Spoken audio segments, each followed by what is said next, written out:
Hello, everybody, and thank you for joining me today. It's Allan Laboucan with the Rocks and Stocks News, and today we have a special guest in Rick Rule. Rick is a famous or infamous, I don't know which it is, Rick, but Rick has had a tremendous career in investing in the mining space, and I think he has a lot of good information to help my audience of investors out there learn some lessons that they can use when they're investing in this space. So, Rick, thank you very much for joining me today. A pleasure. Thank you for the opportunity to visit with your audience through your good offices. Well, you're very welcome, and I'll thank you on behalf of them for helping us learn a few things about the mining space. One thing that I've noticed over the last few years, I do watch most of your interviews and the extensive work you do to help investors. And you were very early into the uranium space when it was very unloved. And since then, the price of uranium went up dramatically, which I think was your thesis. And you've since taken profits and brought your cost basis down to zero on your holdings in uranium. And I think you still think that uranium has higher to go. But that whole experience, I think, is something that investors in this space can learn from. Well, in capital-intensive cyclical businesses, Alan, and you've lived in the mining business your whole life, if you look back, you'll know this to be true. In capital-intensive cyclical businesses, I believe, unless you're a superb trader, and I don't know very many, that you are either a contrarian or you're going to be a victim. The cure for low prices in my career has always been low prices, and the cure for high prices has always been high prices. The thesis for me is somewhat more refined, which is to say, if you have a commodity where the supply of that economy is essential to the economy, to the lives of human beings, and if the price of that commodity on a global basis is less than the cost of producing it, either the price of the commodity has to go up or that commodity will be unavailable for use. So if you go back in time, either to 1997 or 1998, or to 2022, what you will see with uranium is that the price of uranium on a global basis was substantially less than the cost to produce it, which is to say the industry was in liquidation. Because the industry was in liquidation, nobody had an incentive to conserve the product. It was too cheap to bother conserving, and nobody was looking for more because they were losing too much money on what they were already producing. But the price needed to go up because we relied on the commodity. If you look back just as recently as 2022, here's the broad arithmetic. It cost the industry roughly $60 a pound to make the stuff. I don't mean AISC, I mean total cost. Taxes, cost of capital, amortized G&A. And they were selling the stuff for 20 bucks, losing 40 bucks a pound, and of course being dumb miners trying to make it up on volume. On the other hand, uranium was and is absolutely critical for humankind. In the United States, 14% of our total power consumption is nuclear and 20% of our baseload is nuclear, despite the fact that we pretend we don't need nuclear. So it was very clear to me that if the price of uranium didn't go up within 5 years, that the lights would go out. Those were the two choices. The fact that it had no momentum, the fact that it wasn't popular, didn't much matter. I was trying to make money rather than becoming popular. And in fact, the fact that the commodity was hated let me know that my thesis was correct. What happens, Alan, I think, is that most people require the evidence of price action to support the validity of a narrative. They aren't willing to take themselves back to 5th grade math and do an equation. If A and B, then C. They want somebody else, which is to say the market, to do the math for them. The problem with that is that now that the price action in uranium has justified the narrative, the prices of a basket of juniors is such that the price doesn't have to go up anymore. It's very odd the way life works. The only advantage I can see, frankly, in getting old is that one has the experience to take advantage of the circumstance as opposed to being taken advantage of by the circumstance. Well, you brought up some interesting stuff there about uranium, and I really don't think that the world or investors out there really understand how crucial for baseload energy uranium is, especially if we're going to move to this new world of alternative energy sources and electric vehicles that, you know, they need to be powered somehow. And the power grid is already very strained.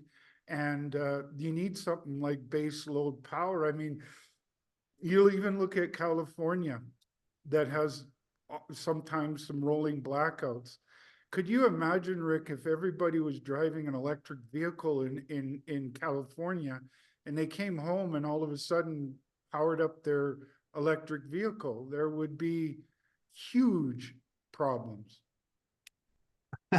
We won't need to wait for that scenario. It's coming. Let's unpack some of what you just said. The U.S. Department of Energy suggests that in terms of a preponderance of production over consumption, that we need at least 5% redundancy in the American grid, which is to say, when we exceed more than about 95% consumption, we have blackouts. You need redundancy because the power isn't where it needs to be, and it doesn't transport easily. So if you have a circumstance where a commodity like uranium, which is 14% of consumption, goes to supply heaven, 14% is way more than the 5% redundancy that you need. The other thing that I think we need to realize is that it isn't all about old, fat, rich white guys like you and I. There's 1 billion people on Earth, most of whom don't look like us and are much younger, that have no access to primary electricity at all, none whatsoever. They want to live like you and I. There's another 2 billion people on Earth that don't have access to either consistent, reliable, or affordable electricity. So the story is bigger than a bunch of Kitsilano yuppies that want to own Teslas. The story is about the fact that over the last 40 years, we've done a great job raising the material living standards of the poorest of the poor, but the job isn't done. And doing that requires a lot of electricity. That means it requires uranium. It requires copper to get the energy to them. It requires battery components. Importantly, it also, whether the big thinkers like it or not, requires oil and gas. It requires coal, and it requires, where it's appropriate, alternative energies.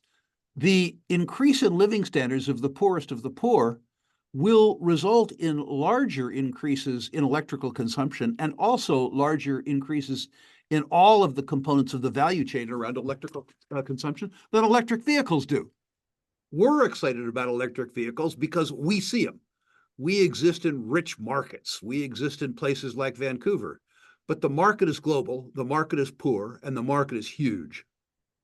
You know, something that I don't hear a lot about, but really has me intrigued about the uranium space is that, you know, the capital cost to build a traditional reactor is very expensive, permitting, it's all these different issues. What I see as a potential to get through that bottleneck is these modularized, smaller nuclear reactors. I spent some time in the oil fields in Alberta and Fort McMurray, and I can just imagine if they were able to use a small nuclear reactor there, how much it would make a difference. And the capex of that is much cheaper. It's interesting that you mentioned SMRs. People are saying that this is a new technology that hasn't been proven. They aren't aware of the U.S. nuclear submarine fleet. We already have a bunch of small modular reactors which have operated safely and reliably for 40 years. We don't have as much data about them as we ought to because the US Navy, for obvious reasons, doesn't want to share a whole bunch of information about performance statistics. But the idea that this is a technology of the future ignores the fact that the US Navy has been operating on SMRs for 40 years. Now, Fort McMurray is something interesting. I did a lot of work on Fort McMurray in the middle part of the decade 2000 to 2010. From my viewpoint, rather than a small modular reactor, because the need up there is huge, you build 3 or 4 great big reactors. The reason that you do that is that the waste product, steam, is highly coveted. The work that I did suggested that the waste stream of heat from a large reactor at Fort McMurray would be $250 million a year, which is to say, rather than vent $250 million worth of heat into the atmosphere, that you would use it to heat the oil sands.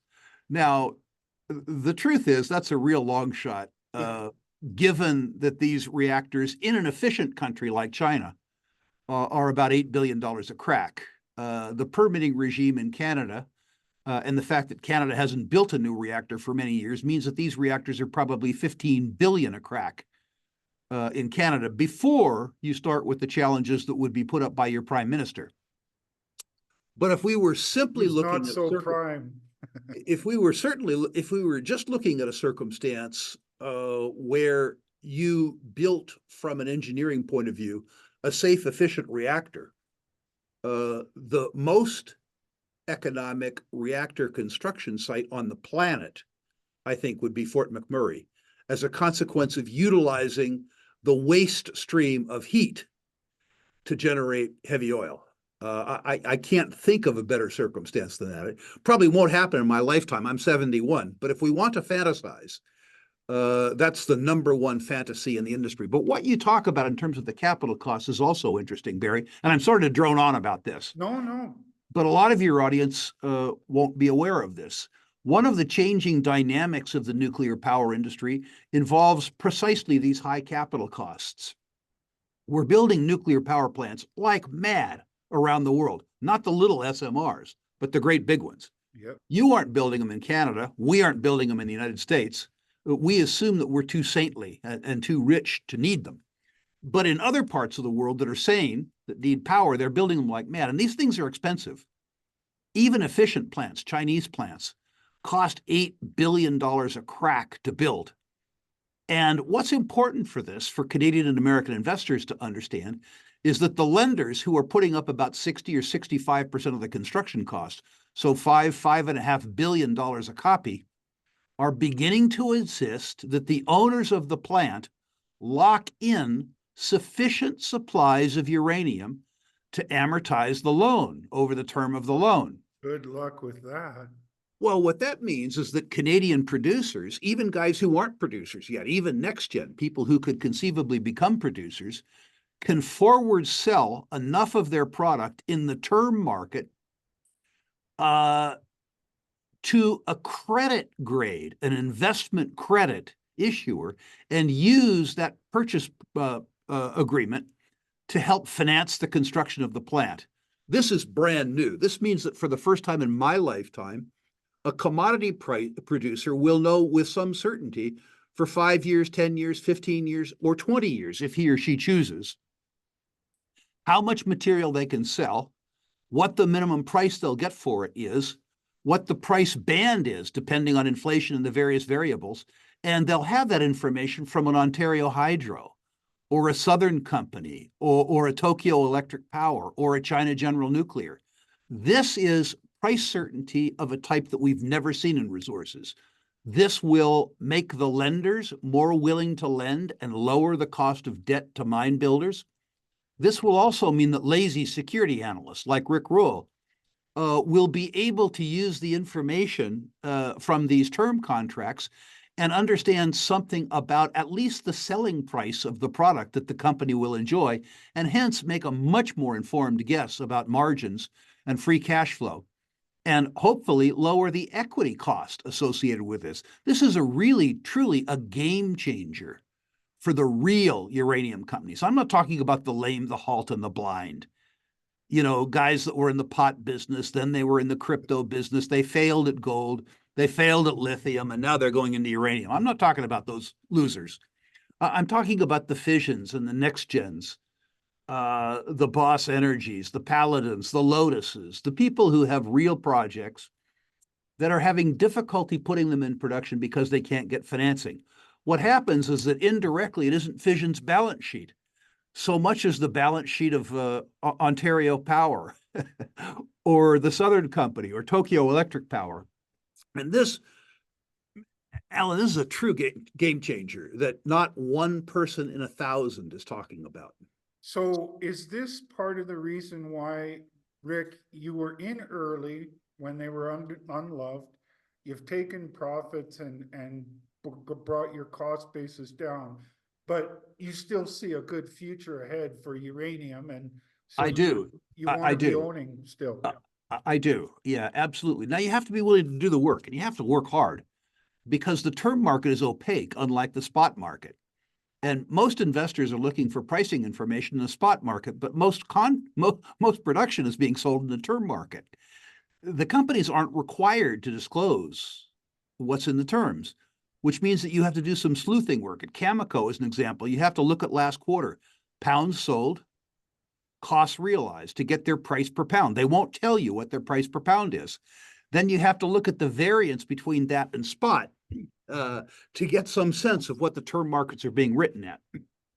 What will evolve over the next 5 years is much greater transparency, because the companies that are transparent will be able to borrow money for less and they'll enjoy higher share pricing. The market will force transparency. If I have a choice in 2 years between owning a small public company that discloses their pricing information so that I have a better sense of what their net present values are, or a company that doesn't disclose this price information, I'm not going to buy the person who doesn't give me the data that's necessary for me to understand my investment. Is that because they're not telling you the data for a reason? Well, it could be whatever the reason. Either they're unwilling or they're unscrupulous. Neither of those is a good outcome, and I'll just boycott them. I just won't buy the stock. What changes is everybody looks at a company like NextGen as an example and says, well, that's a great, great deposit, best undeveloped deposit in the world, probably, but they can never finance it. How do they finance it? They have a non-investment grade balance sheet. It's going to take $7 billion, $8 billion to build this great big thing out in Western Saskatchewan, really, truly in Wolf Prairie, right? But if you weren't relying on NextGen's balance sheets, and by the way, this isn't a discussion of NextGen, this is just for information purposes.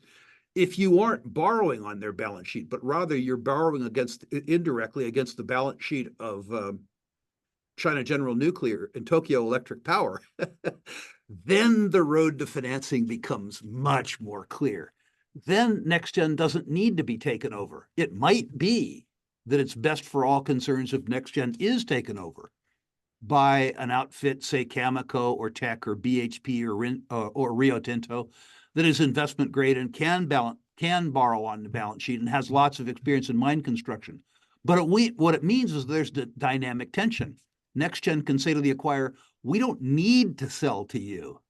We can finance this construction ourselves.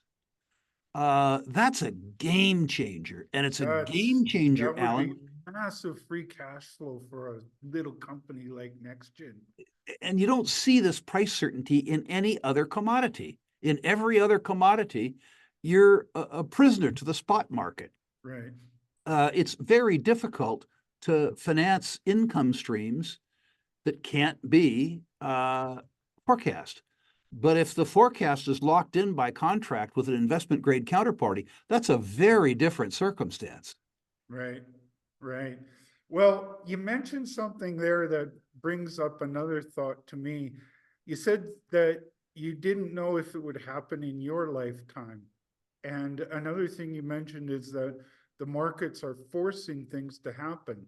Something's happening in gold now that I never thought that I would see in my lifetime, which is that I'm seeing somewhat of a return to the gold standard, especially by the BRICS nations central bankers, and they're buying a lot of gold. And I think the reason for that is they see this, I call it a death spiral of debt, that's happening in pretty much everywhere around the world, especially in the United States, the biggest economy in the world.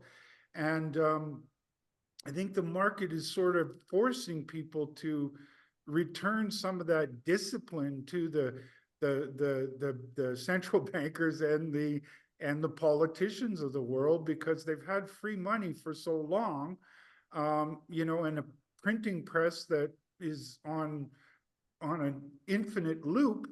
I'm kind of surprised to see that there is somewhat of a return to the gold standard. Well, you said a lot there, so let's try to unpack some of it. The move in the gold price is interesting, as you suggest. And the statistics would suggest that the buyers of gold have not been individuals. In fact, there's dishoarding. There is movement out of the gold ETFs by retail investors. The buyers are retail investors in China, but much more importantly, global central banks. And I would suggest that they're doing this for three reasons. The primary one is the weaponization of the US dollar, the utilization by the US government of international financial markets to project extraterritorially US politics and US will. And those politics aren't necessarily popular in some other countries. That notwithstanding, the United States has decided, as an example, to confiscate $300 billion worth of Russian holdings of US Treasury securities. Not something that causes other countries that hold large amounts of US Treasuries a lot of comfort. The US decided to impose its will, too, on the SWIFT banking system, which was not US property. In other words, to the extent that the US dollar is the world's reserve currency, the US government has decided to deny access to that currency to people it wants to punish politically. Nobody likes to be punished, particularly if they think that they're going about their own business. At the same time, and this hasn't been talked about a lot, at the same time that you observe these countries, not trusting the US for good reason, a less publicized reality is they don't trust each other either. So the idea, as an example, that China wants to end up with $200 billion worth of rubles, where they can't collect, or they want to end up with $200 billion worth of rupees or pesos, is nil. Gold is still one of the few stores or mediums of exchange that's simultaneously a store of value. It isn't a promise to pay, it's a payment. So countries around the world who don't trust us, Americans, and they don't trust each other either, have no choice but to buy gold. Now, I'm not a believer, frankly, that you will ever see an official return to the gold standard, because governments don't want to have discipline imposed on them. I am also not one who believes that the euro or the BRICS will be, in my lifetime, reserve currencies relative to the US dollar. Doug Casey famously said, the US dollar is an IOU nothing. The euro, with 16 or 17 countries in the community, is a who owes you? Nothing. And the BRICS, with many of the nations that are allegedly contributors being broke, is a nobody owes you anything. So the truth is that for the balance of my lifetime, I think that the US dollar will be the world's reserve currency. But I think it'll be less and less relevant. I think that other mediums of exchange, either bilateral means of exchange or gold, will chip away at the edges.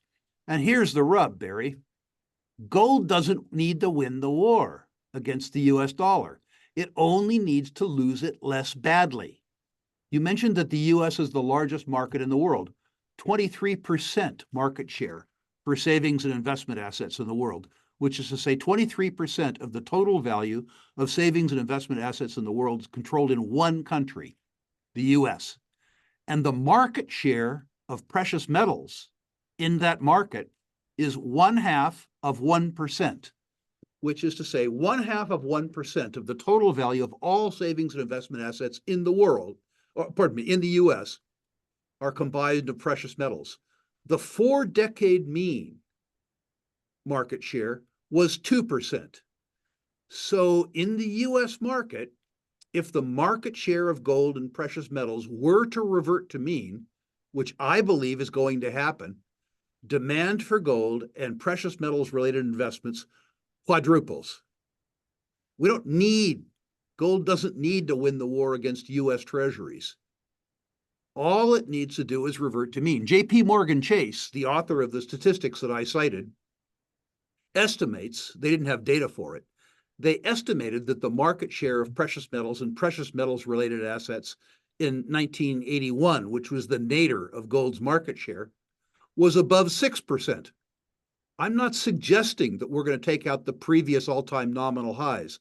All I'm suggesting is that the market share of precious metals and precious metals related investments recaptures the 4-decade mean, which is 2%, thus quadrupling demand for the asset in the largest savings investment marketplace in the world. And they'll be competing with the BRICS nations, the Chinese and the Indians.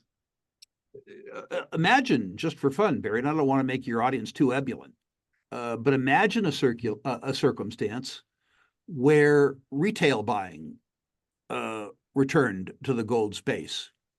I can tell you why it might do it. If it did, on top of the central bank buying, then I don't think that you have a market where people are concerned about the price of gold increasing by $30 or $40. Then you will begin to have a market like you had in the decade 2000 to 2010, where the gold price went from what, $256 to $1,850? I'm not suggesting that you're going to see a 7-fold increase in the gold price. I'm not suggesting you aren't either. What I am suggesting is that the order of magnitude that people are expecting is governed by the fact that gold hasn't moved for a very long time, not governed by what could be. If you revert to mean in the US market and you quadruple demand, remember that prices are set on the margin. And the impact that that can have on the gold price, quadrupling demand, just in the United States, never mind the rest of the world. If that happens, I'm not saying it's going to happen. If it happens, I think what it means is that the quantum of the move is much more reminiscent of the quantum of the move that you saw in the period 2000 to 2010. Gotcha. So something that could make that a big difference in the retail, I think there's a lot of pent-up demand in the United States for physical gold. Costco puts gold on sale and they sell out in a matter of an hour while restricting their customers to 2 ounces per purchase. I think that that's a very big sign that that there's pent-up demand there from retail. And something the Gold Council is doing is to make this an easier process as well, creating an instrument where individual retail people can more easily buy gold. If that happens, I think your if could be a when. Well, Barry, some of your listeners will know that in retirement, I'm starting a new bank, Battle Bank. And one of the investment products in Battle Bank will be for North Americans, Canadians, and Americans that hold gold in segregated accounts, which is to say gold stored at Brinks, Loomis, or Viamat. We'll provide them liquidity. We'll have access to credit secured by that gold. It amazes me that none of the big North American banks consider gold to be good security. Now, I don't consider gold that's buried in your backyard to be good security for me. But if you hold that gold at Brinks, Loomis, or Viamat, that is superb security. If I ever had to foreclose, I can sell it in 10 seconds, unlike your house or your small business. And so the whole process that you talk about, which is to say the facilitation of the private ownership of gold, is changing very, very rapidly.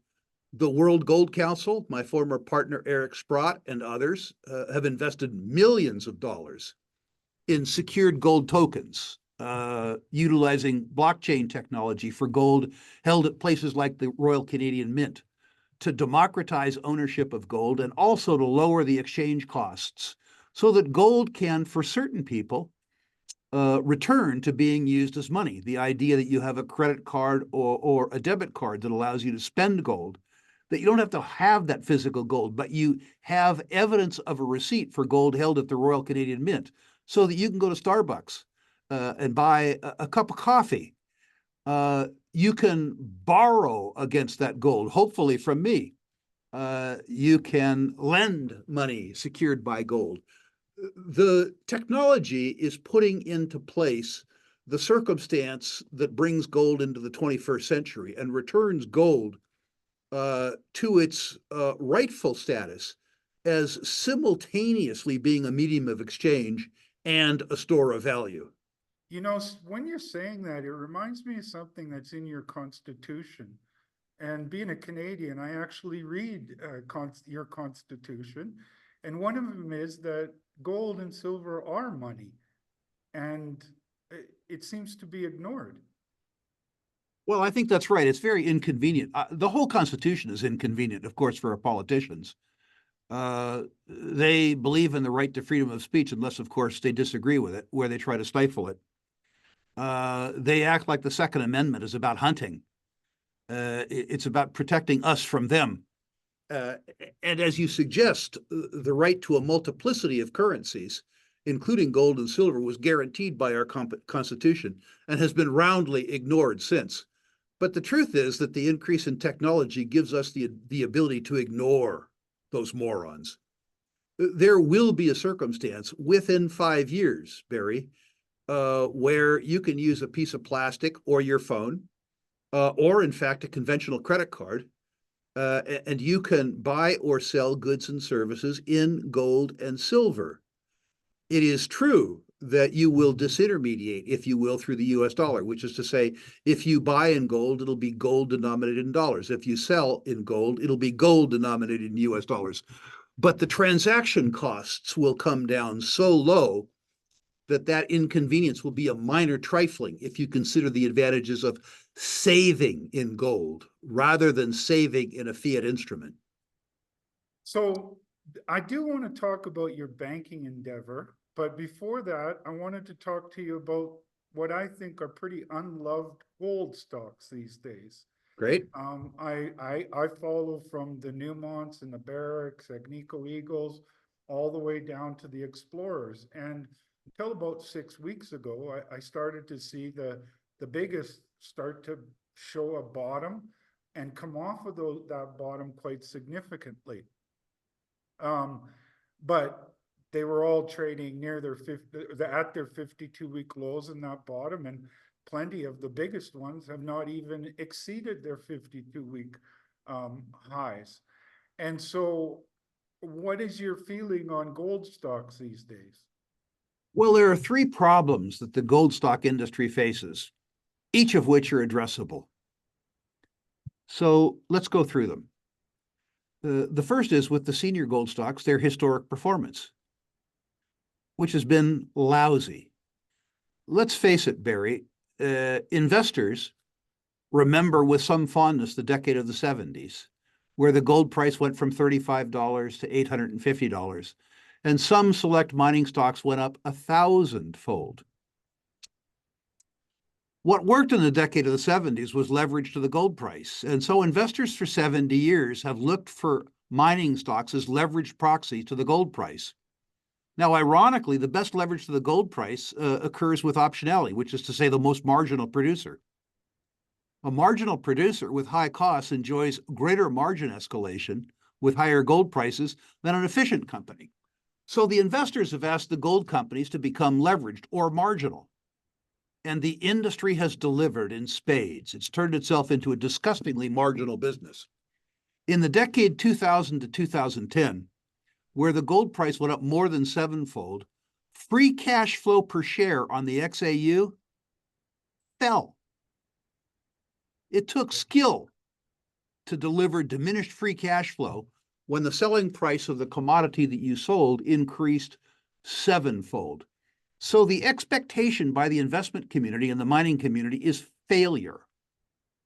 There is no expectation of success. The second is, with the increase in the gold price that we've seen so far, there hasn't been a margin increase because the increase in the component costs of production has increased more rapidly. The price of skilled labor has gone up faster than the gold price. The price of energy has gone up faster than the gold price. Most importantly, the social costs of producing gold, which is to say taxes, royalty, offsite expenses, and regulation, has increased at triple the rate of the increase in gold prices. But cement has increased and steel has increased too. So the increase in the gold price that we've seen over the last 4 years, from $1,800 to $2,250 an ounce, while it is formidable if you held gold, hasn't made much of a difference to your free cash flow as a gold producer, because your labor costs have doubled, your energy costs have tripled, your social costs have tripled, your steel is up by 50%, and your cement is up by 50%. You follow where I'm going with this? Absolutely. Finally, we come to the juniors. And here the arithmetic is truly ugly. If you merged every junior mining company in the world into one entity, which we'll call Junior Explorco, all the Aussie penny dreadfuls, all the Canadian train wrecks, all the AIM or lame issuers, as we call them, into one company. If you merged all 2,500, 3,000 of these guys together into Junior Explorco, that company in a very good year would lose $2 billion. In a bad year, they'd lose $10 billion. So you got to decide, what would you pay for an industry that loses $2 billion a year? Would you pay 8 times losses? 12 times losses? 15 times losses? Well, they do it in the tech sector. Well, no, actually, the successful tech companies begin to enjoy 90% margins. The successful ones, but there's a lot. And their successful ones are more numerous than our successful ones, and they are more successful. People say to me, well, the market cap of Apple exceeds the market cap of all the gold sector combined. That's because Apple generates more free cash flow than all the mining sector behind. And if you combine it to the juniors, it's an absolutely dreadful track record. Now, let's go back and look at what we said, and let's talk about the antidote for each. With regards to the juniors, what the headline statement being the industry is a wreck, ignores, is that the best 5% of those issuers generate such incredible performance, which you alluded to, that they add legitimacy and sometimes even luster to the sector. If you invest in juniors as a sector, you will go broke. Guarantee you will go broke. No other guarantee I can make. But I've done extraordinarily well, even while making more mistakes than successes in the junior mining sector, by backing people who have been serially successful. 5% of the issuers generate so much performance that they overcome the odds of a business that loses $2 billion a year. You cannot invest in the sector. You have to invest in companies and people. You have to do the work. Let's look at the majors now. I mean, the performance that they generated over 30 years was appalling. It wasn't bad, it was appalling. And the margins that most of the industry enjoys even today are appalling. 2 things about that. You don't need to invest in the XAU. You can invest in 5 or 6 companies out of the XAU. You can get the beta of the XAU without burdening yourself by 20 lousy companies, which also inhabit that index. But the second thing is that investors are beginning to ask gold companies to be real companies. They're asking them to make real money. Without exception, the management teams that presided over the destruction of shareholder value in the decade 2000 to 2010 have been allowed to pursue other employment opportunities. They're gone. And the industry is beginning the process of reforming itself. If you sit in on a quarterly conference call now, which I do all the time, you hear a lot less discussion of the growth golds You hear a lot less discussion of putting marginal projects into production because of the value that And will they accrete start to them talking in about higher gold free prices. cash Part, flow. yeah, yeah, yeah, Wow. yeah. Returns on capital employed. Yeah. They're trying haltingly to make this a real business. If you combine the fact that the industry is reforming itself with a point in time where it is ironically very leveraged, very likely that they will enjoy the leverage that people used to buy them for. And in particular, when you look at the low regard with which they are held, you see a recipe to make real money. It is important to note that within, say, the XAU, a universe of 40 companies, there are a few companies that are either serial outperformers, or companies where the change has already been put in place in their operations, the balance sheet, or the income statement that suggests that they will do better. While it is true, as an example, that Agnico Eagle has made one or two bad decisions in the past 20 years, they've made 15 good decisions. And they've been And rewarded. that's why they're sitting on record revenue, Yeah, record reserves, yeah, record production, right. and Uh, outperforming a, Barrick rec- and Newmont. a record pipeline, Yeah. you know. Uh, Franco-Nevada is now so inefficient that it's enjoying only 88 as opposed to 92% gross margins. A company where the management expense ratio is 11 basis points. This is a wonderful business. I mean, this is an Apple style business. It's a Berkshire wonderful business. Hathaway in a way. It's Absolutely. Wheaton Precious. You could say the same thing about Wheaton Precious. Even the gamier names in the sector that I've avoided in the past, Newmont being one, is one where I think the seeds are set for the transformation. Newmont was a serial acquirer, and in the process of acquiring, they acquired too many tier two assets. That was a problem. High reinvestment requirements, low operating margins, and more mines than one company could possibly manage. But Rick, they got bigger. They got bigger. Big For for big sakes. for the sake of getting bigger. Yeah. Uh, what's happening, at least what they say is happening, and we'll have to view them, is that with the acquisition of Newcrest, that's going to change. They've suggested that they want to pare themselves away from all assets that aren't tier one assets or districts, which means two things. It means that they sell the smaller assets and they repair what is right now a pooched balance sheet by paying down debt. At the same time, they're allowed to focus on assets that'll make a difference. They got Pardon? 9 billion to pay down. Yeah, and they've identified about $5 billion worth of assets that they think the juniors rather than they should own. If they're able to focus on their tier one assets while repairing their balance sheets, what I think that you see, and I say if, a lot more free cash flow because debt gets rid of free cash flow.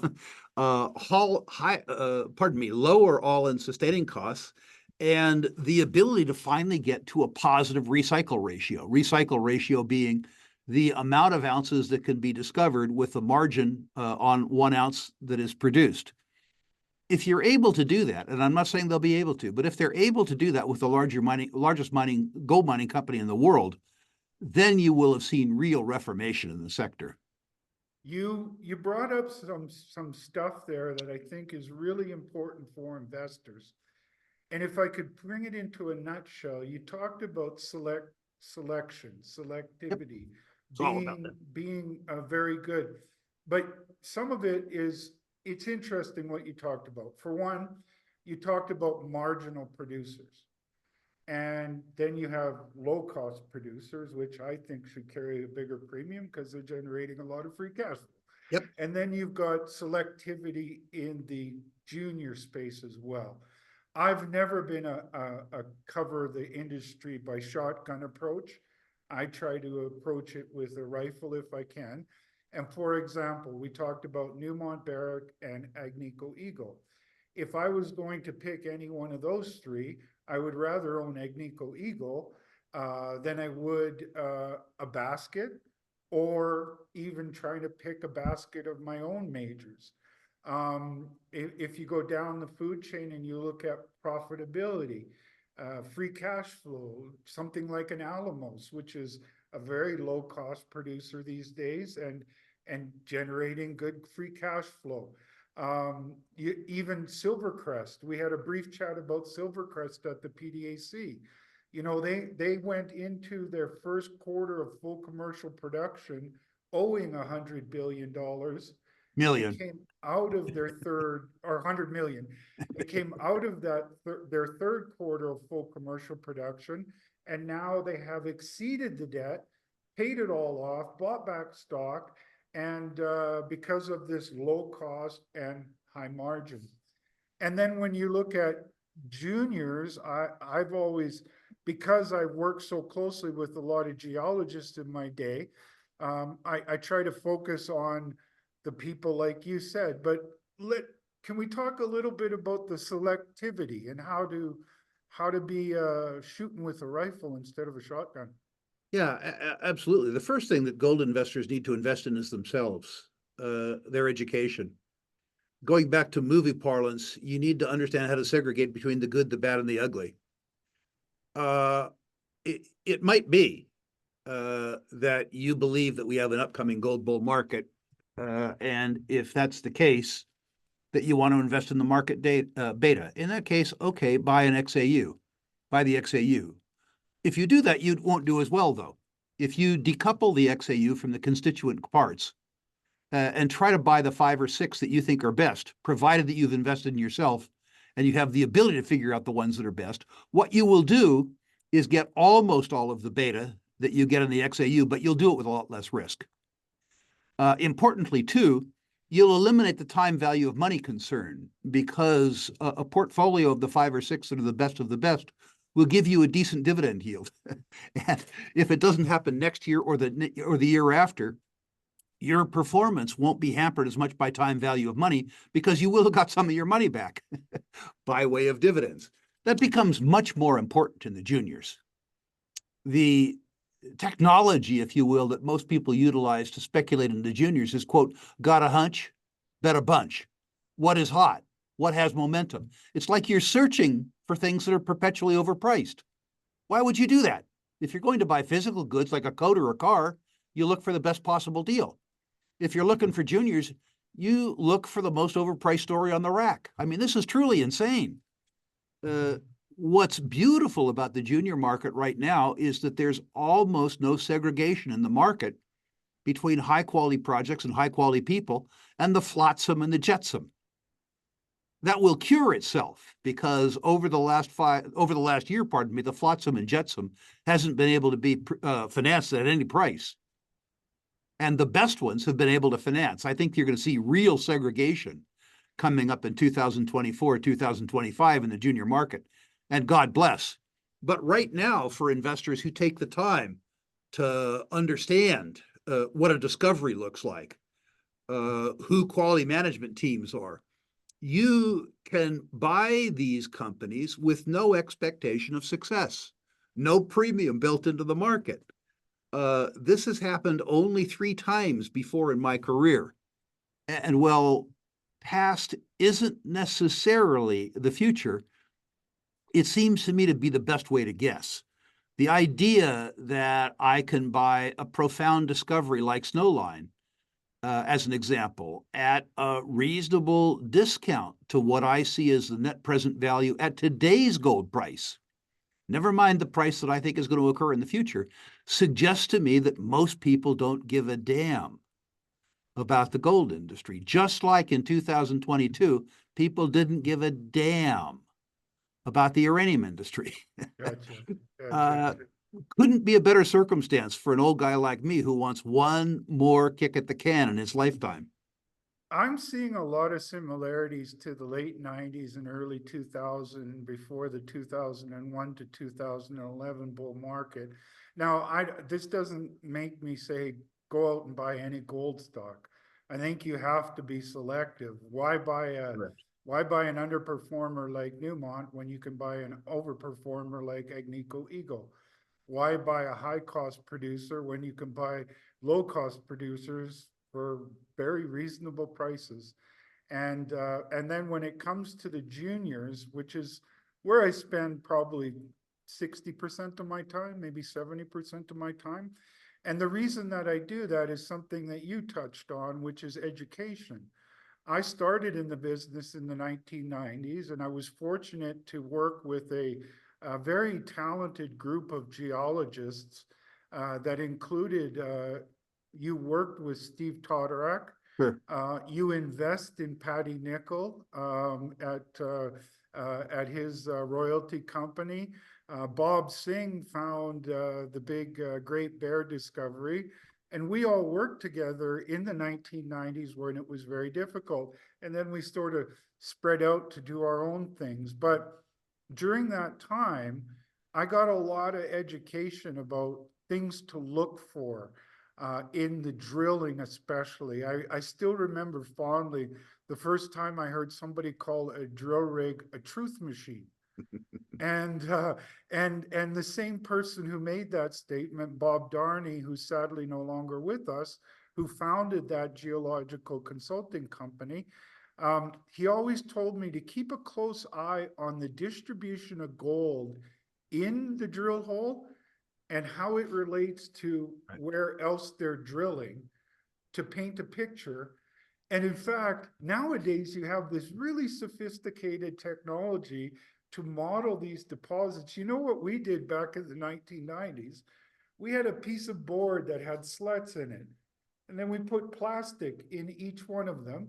And then we put the cross sections of the drill hole. So we could see in 3 dimensions what that was looking like. And I think that if more investors paid attention to where the drill holes are placed, where the gold, silver, copper, whatever you're looking for is in the drill hole, and how they are stacking up in relation to each other in a 3-dimensional image, I think they could go a long way to being able to separate the wheat from the chaff. I still do hand-drawn cross sections. Oh my Not God. because I think that the hand-drawn cross-section is as good as Verify or Leapfrog, simply because I want to cement in my own mind my understanding of the project. And by the way, I don't think I'm going to get it right. I think what I can do by doing hand-drawn cross-sections is know the questions that I need to ask of people who are better geologists than I will ever be. I used to bemoan the fact that at very best, for example, why is there gold here and why is there gold here, but there's none here? right, right. You know, I used to be distressed about the fact that I was basically only a good third-year student. Then I was told by a pretty good geologist that a deposit that isn't simple enough to be owned by a good third-year student isn't a deposit. You just needed to know enough by working on the deposit that you knew the questions to ask of people who were good master students. And that's what I've tried to do. I'm competing, of course, with people who follow the premise, got a hunch, bet a bunch. And I will always be able to outcompete them. That gives you a huge advantage. In fact, you made me think of another thing that Bob Darney taught me. He said, you know, when a project starts out at the surface, it's really big like this. But when you put the truth machine to it, it gets smaller and smaller and smaller. But the opposite is true when you find a mine. Right. As you put more drilling, it gets bigger and bigger and bigger. And these are some rules of thumb that I think investors can use to separate themselves from the bet a hunch and bet a bunch crowd. And that's what this is all about, is finding advantages over the crowd. That's correct. That's correct. And, you know, thanks for the opportunity for advertisement, but that's what I've tried to do at the Rural Classroom. You know, we have at that website, ruralclassroom.com, 200 hours of instructional material and interviews, And you including the cover mining, everything from including the mining deposit, classroom. balance sheet. It's all free. There's no obligation. You go there, cruise through the courses, cruise through the interviews. It's real sort of how-to. It doesn't mean you'll get things right, although if you employ those lessons, you will not get things wrong. The other thing that I like to do, Barry, to set the stage is for people who care about the way I think about natural resources, if you go to ruralinvestmentmedia.com, you could list your natural resource stocks and I'll personally rank them 1 to 10, 1 being best, 10 being worst. I'll comment on individual issues if I think my comments might have value. No cost, no obligation. Go to Rural Investment Media, list your natural resource stocks. Please, no pot stocks. Please, no tech stocks. Please, no crypto. Let an old man do what he does.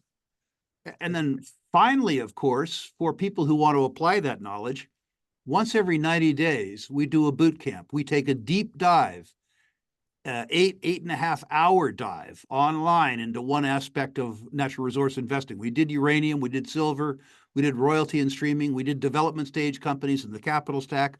Upcoming, we have exploration and prospect generation. 8.5 hours, a very long day. We give you access to the recordings for a year. You're going to need it because you can't absorb in 8 hours what we're going to give you in 8 hours. And importantly, unlike in mining stocks, a money-back guarantee. If you don't think that the 8 hours worth of content that we gave you was worth the $99 that we charged you to attend the course, email me and I'll give it back to you. Finally, of course, there's our symposium, July 7 through 11. I consider it to be the finest natural resource investment conference on the planet. It's now 30 years old. Whether you come in person, July 7th to 11th in Boca Raton, Florida, you'll remember it, of course, from Vancouver, or whether you attend in the comfort of your own home via live stream, you'll have access to the recordings for a year. And once again, whether or not you attended in person or online, your tuition, should you not think you got your money's worth, fully refundable, gold-plated money-back guarantee. The financial risk is all mine. As you suggest, investing in your education before you invest your hard-earned money is the best investment you can make. And that's like buying a few books, good Right. books about the industry. And you can go over it. You can sit at your desk, hit pause, hit go, hit Right. stop. So that's a great resource. You do a great amount of and you don't have to, Rick. I'm sure you could kick up your heels and relax, but you're a steadfast trying to educate people about this industry, and I think they should take you up on that offer of looking at their portfolio, attending your boot camps, checking out your free content, and consider going to the Boca Raton. I am very much considering it, and I might attend this year. I would love to see you there. Thanks for the opportunity for those commercials. As you know, I've happily failed retirement. I have to sign off here, Barry, but I look forward to future discussions, and I'd love to see you in Boca Raton. All righty, Rick. Well, thank you very much for your time, and I really appreciate it. And we'll have to do this again because we didn't even get to talk about your battle bank enough. Well, we'll have 10 years to do that. All righty. Well, you have a great day, and I'm going to wrap it up. You can run if you want. I'll just summarize everything here in a second. Great. If you edit this, Barry, edit. Okay. Great. No editing. I Okay. go off the cuff, Rick, and I let her flow. Well, if you decide to come to Boca Raton, let me know, and you'll be my guest.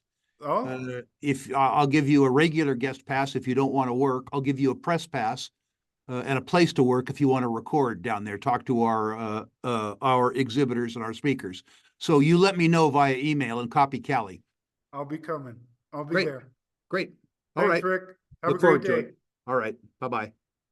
So there you go, folks. Rick was very kind with his time to give us some insights into what has made him successful in the mining sector as an investor. He's been around for many decades. And I think there's some good offers that he made to you there in that you can have your portfolio checked out by him. You can check out his free content. You can sign up to his boot camps. You can go to his conference, and then he does a lot of content like he and I did today that is available on YouTube as well. So he really tries to help people understand what to look for. And I think he gave us some good insights today into what he looks for. And as always, my shows are for information purposes only. Nothing what we talked about is a buying or selling recommendation or investment advice. You need to speak with your financial advisors and do your homework before making any investment decision. On that note, have a great day, and we'll talk to you soon.